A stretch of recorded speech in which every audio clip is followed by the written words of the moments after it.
আমাদের যে অনেকগুলো মানবাধিকার লঙ্ঘন হয়, মানবাধিকার লঙ্ঘনের ক্ষেত্রে কে জবাবদিহি রাখবে? মানবাধিকার কমিশন আছে।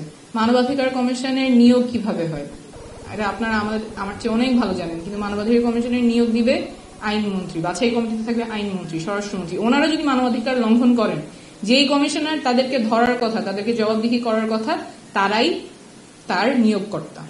যেই বাছাই কমিটি আছে 7 সদস্যের বাছাই কমিটি, সেখানে বাছাই কমিটিতে আছে আইনমন্ত্রী, স্বরাষ্ট্রমন্ত্রী, মন্ত্রী পরিষদ সচিব, স্পিকার, আইন কমিশনের প্রধান, এবং স্পিকার মনোনয়ন করবেন 2 জন এমপিকে, যে একজন দলের এবং আরেকজন বিরোধী দলের। অর্থাৎ এই 7 জনের মধ্যে নিউট্রালিটি এনশোর করার কোনো উপায় নেই। তাহলে এক্সিকিউটিভ কি করে আপনার জবাবদিহিতার মধ্যে থাকবে? যদি কোনো মন্ত্রী দুর্নীতি করে, যদি কোনো মন্ত্রী মানবাধিকার লঙ্ঘন করে, যদি প্রধানমন্ত্রী দুর্নীতি করে, তাকে ধরার উপায় কি? কে তার জবাবদিহিতা নিশ্চিত করবে? যার জবাবদিহিতা নিশ্চিত করার কথা তার নিয়োগকর্তা উনি নিজেই। জুডিশিয়ারির ক্ষেত্রেও চিফ জাস্টিস নিয়োগ দিবেন প্রেসিডেন্টকে নিয়োগ দিবে, আবার এমপিস এর আবার হাত পা বাঁধা। তাহলে প্রত্যেকটা রাষ্ট্রের প্রত্যেকটা শাখায় এক জায়গায় তাদের পাওয়ার কনসেন্ট্রেটেড। তাদের আর উপায় নাই যে প্রাইম মিনিস্টারকে অ্যাকাউন্টেবল করবে, প্রাইম মিনিস্টারকে জবাবদিহি রাখবে। প্রাইম মিনিস্টারের উপর প্রেসিডেন্ট আছেন, কিন্তু প্রেসিডেন্টও 2টা কাজ ছাড়া বাকি সবকিছু প্রাইম মিনিস্টারের উপদেশেই করতে হবে। তাহলে যদি আমাদের দেশের প্রাইম মিনিস্টার যদি দুর্নীতি করেন, যদি মানবাধিকার লঙ্ঘন করেন, যদি জনগণের পক্ষে কাজ না করেন, তাহলে তাকে সরানোর উপায় কি? সরানোর একমাত্র উপায় নির্বাচন, এবং সেই নির্বাচনগুলিও রিগড হয়। তত্ত্বাবধায়ক সরকারের যে পদ্ধতি, সেটাও বারবার রিগড হয়। তাহলে আমরা তো এমন একটা সিস্টেমে আটকাই গেছি যে আমাদের যদি প্রাইম মিনিস্টার একজন দুর্নীতিবাজ হয়, একজন মানবাধিকার লঙ্ঘনকারী হয়, তাহলে তাকে সরানোর আর উপায় নাই। তখন মানুষকে রাস্তায় নামতে হবে। মানুষকে তখন তাদের যান জীবনের মায়া উপেক্ষা করে রাস্তায় নেমে তাকে উৎখাত করতে হবে, যেটা গত বছর জুলাই আগস্টে করতে হয়েছে। ওই ব্যবস্থায় আমরা টিকিয়ে রাখবো? ওই ব্যবস্থায় থাকবে যেখানে মানুষকে রাস্তায় নেমে একজন সরকার প্রধান, যিনি জনগণের সব ধরনের অধিকার হরণ করছেন, কেড়ে নিচ্ছেন, সেই ব্যবস্থা টিকিয়ে রেখেই আমরা আবার সামনে আগাবো একটা গণঅভ্যুত্থানের পরে? সেটার জন্য তো গণঅভ্যুত্থান হয় নাই।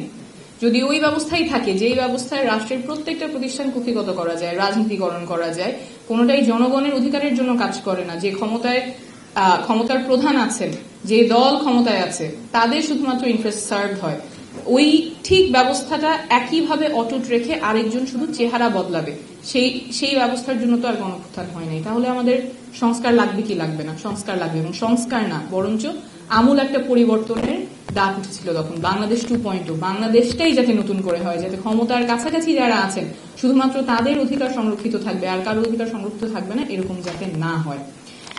সেই অভিপ্রায় নিয়েই কিন্তু এই এতদিন ঐকমত্য কমিশনের রাজনীতিবিদরা বসেছেন, দেখেছেন যে কি করে এই ব্যবস্থাটা পরিবর্তন করা যায়, জনবান্ধব কিভাবে করা যায়, যাতে মানুষের অধিকারগুলো সংরক্ষিত থাকে।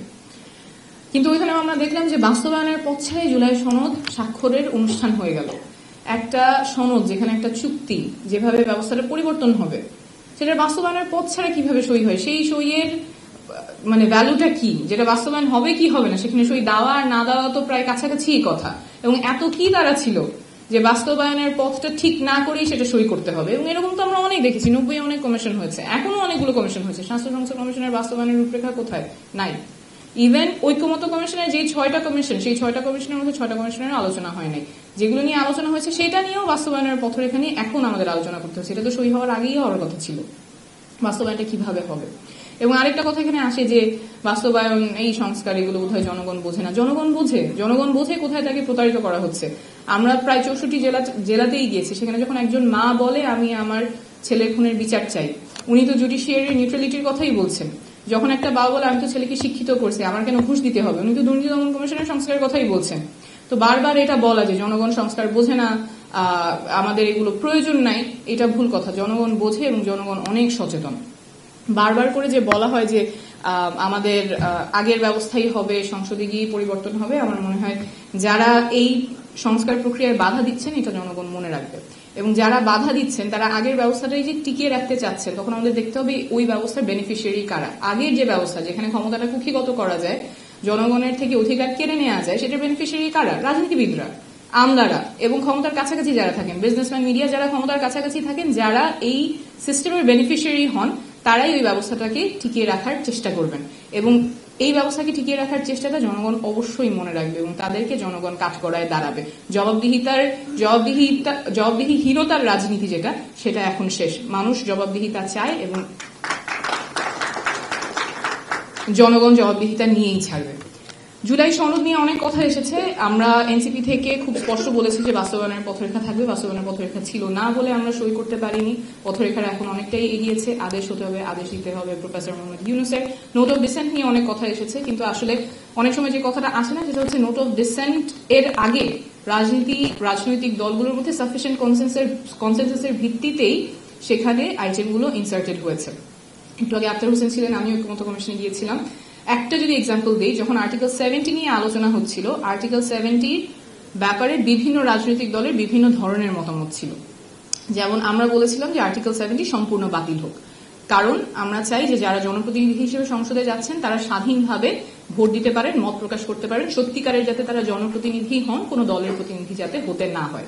বিএনপি সেখানে 4টা এক্সেপশনের কথা বলেছে, অনাস্থা ভোট, তারপরে হচ্ছে অর্থ বিল, তারপর সংবিধানের যে অ্যামেন্ডমেন্ট এবং এমার্জেন্সি সিচুয়েশন, 4টা এক্সেপশনের কথা বলেছে। এরপরে রাজনৈতিক দলগুলো কথাবার্তার মাধ্যমে একটা জায়গায় এসেছে, তাহলে 2টা এক্সেপশনে রাজি হবে। যখন মোটামুটি একটা সাফিসিয়েন্ট কনসেনসাস এসেছে তখনই কিন্তু ওই আইটেমটা জুলাই সনদে ইনসার্টেড হয়েছে। সো এইটা বলা যে ঐক্যমত্য ছাড়া জুলাই সনদে ইনসার্টেড হয়েছে সেটা সঠিক না। গণভোটে নোট অফ ডিসেন্ট সহ যাবে কিনা, নোট অফ ডিসেন্ট সহ গেলে তখন কি হবে? আর্টিকেল 70 নিয়ে যদি আমি বলি, আর্টিকেল 70-তে যেটা ঐক্যমত এসেছে সাফিসিয়েন্ট কনসেনসাস, 2টা এক্সেপশন ছাড়া আর্টিকেল 70 অ্যাপ্লিকেবল হবে না। নোট অফ ডিসেন্টে আছে না 4টা এক্সেপশন, এই প্রশ্নটার যদি উত্তর হ্যাঁ না আসে, কেউ একজন হ্যাঁ বললো, তারপরে এটা ইন্টারপ্রিটেশন কি, সে কিসে ভোট দিয়েছে, 4টা এক্সেপশনে না 2টা এক্সেপশনে, এটা তো বোঝার উপায় নাই।